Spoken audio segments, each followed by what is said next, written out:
algumas fundamentações bíblicas que nos trazem a realidade da Santa Trindade, né, da Triunidade.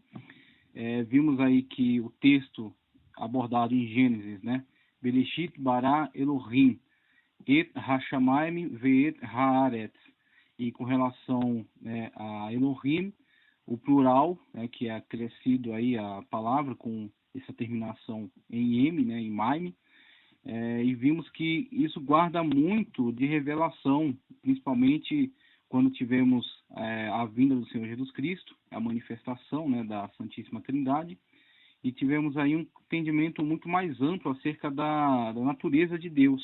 Então, mesmo que isso não tenha sido compreendido no primeiro momento, porque, como Pedro diz na sua carta, a revelação é progressiva, tá ok? Mas isso veio a ser revelado plenamente aí, através da manifestação tanto do Senhor Jesus Cristo, né, e a afirmação dele sendo o unigênito do Pai, sendo da mesma natureza de Deus, o Espírito Santo de Deus e a sua vinda no Pentecoste, né, a sua presença entre nós, a sua deidade, a sua personalidade, que vamos estudar melhor na continuidade aqui da nossa análise dos textos bíblicos, e assim os textos bíblicos, né, que fundamentam, né, eu fiz a leitura aí acerca da deidade do Pai em João 6:27, acerca da deidade do Filho em João 1:1, o Logos divino pré-encarnado, e acerca da deidade e personalidade do Espírito em Atos dos Apóstolos 5:3 e 4.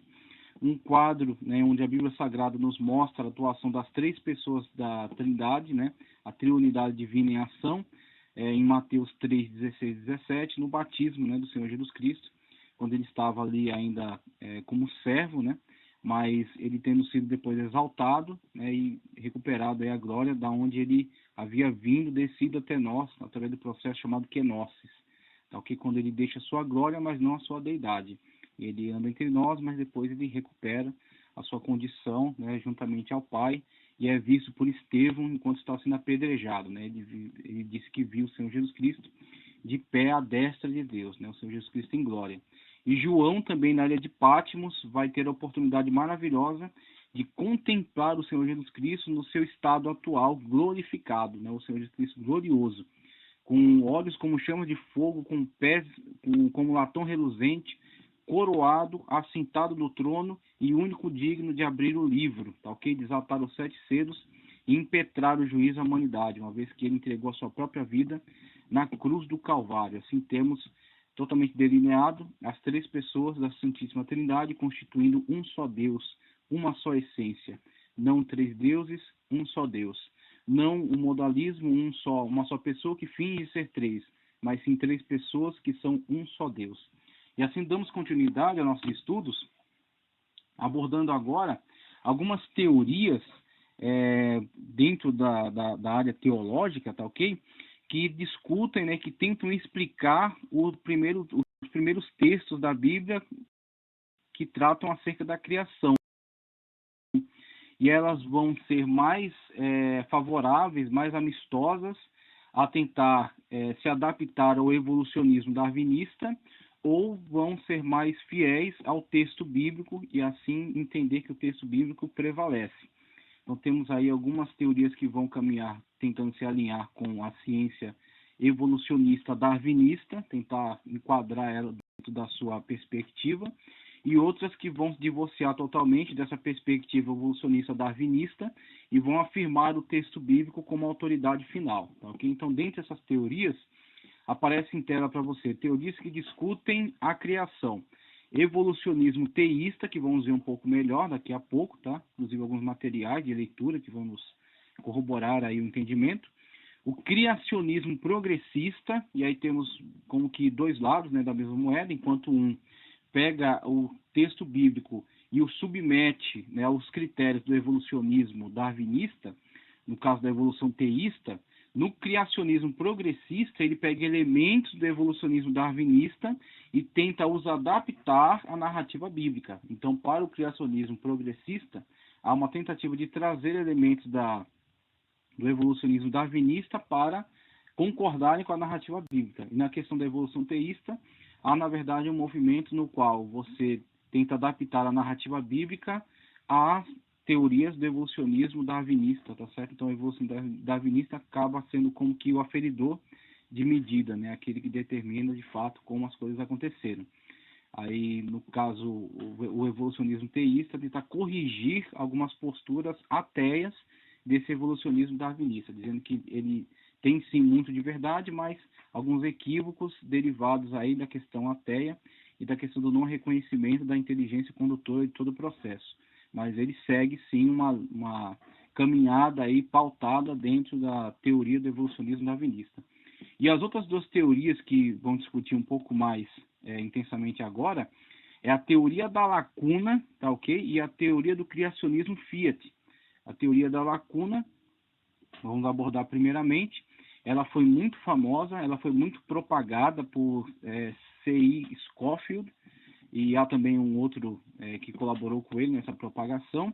Durante muito tempo foi aceita, eu mesmo já tive a oportunidade de ouvir alguns pregadores, alguns pastores que ensinavam pautados aí nessa teoria da lacuna. Temos a Bíblia Dake também, que colabora nessa questão da teoria da lacuna, e inclusive inclui dentro dessa tese da teoria da lacuna algo que eles chamam de dilúvio de Lúcifer. Então ele diz que, na verdade, há uma lacuna, e esta é, né, a base dessa teoria. Há uma lacuna, há um espaço entre Gênesis 1 e 1 e Gênesis 1 e 2. E esse espaço pode enquadrar nessa lacuna, nesse espaço, né, pode enquadrar eras históricas, tá? Tendo então uma criação original, inicial, sendo de um âmbito muito mais espiritual, no qual estão incluídos os seres angelicais no estado perfeito, inclusive aquele que é chamado querubim ungido. E que este querubim ungido, então, quando se rebela, né, textos aí de Ezequiel, do profeta Ezequiel, onde faz uma profecia dupla, mesclando a imagem do rei de Tiro e a imagem do querubim ungido. Então, ele que andava sobre pedras afogueadas e tal. Então, tanto o texto de Ezequiel quanto o texto de Isaías, né, quando fala acerca, inclusive, o profeta Isaías também nessa abordagem dupla, falando acerca do rei da Babilônia, e também falando acerca do querubim ungido, né? Então ele que intenciona subir até o mais alto, né, monte, e instituir seu trono acima do trono do Altíssimo. Então os dois textos falam da queda desse ser, tá certo? Da destituição de seu cargo original. E é quando então os adeptos da teoria da lacuna aproveitam, né, essas citações para teorizar em cima delas e construir um entendimento de que houve uma criação original em Gênesis 1:1, que tinha uma característica muito mais espiritual,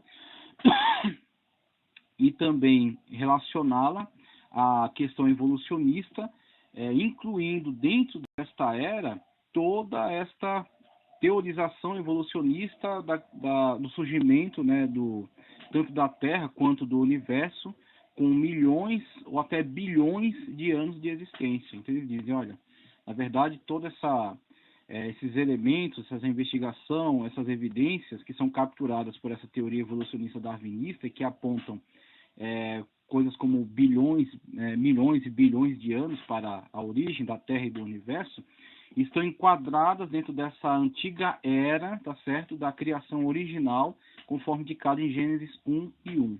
Então, eles atribuem a esta época e dizem que essa época foi encerrada com a rebelião do querubim ungido, que tenta se colocar acima de Deus, e é de lá, então, lançado, né?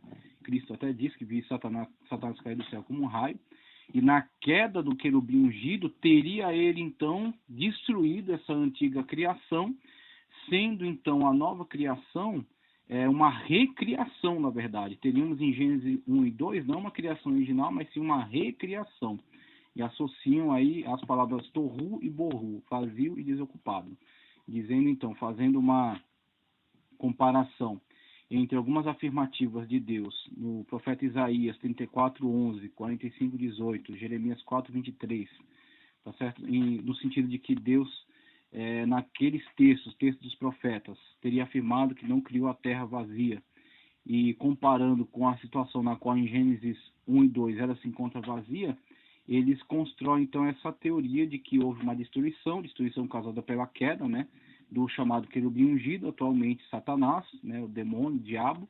Com a queda dele, a destruição desse antigo mundo, com a destruição desse antigo mundo, a situação na qual se encontrava vazia e desocupada, sendo então alvo agora da criação de Deus, criação essa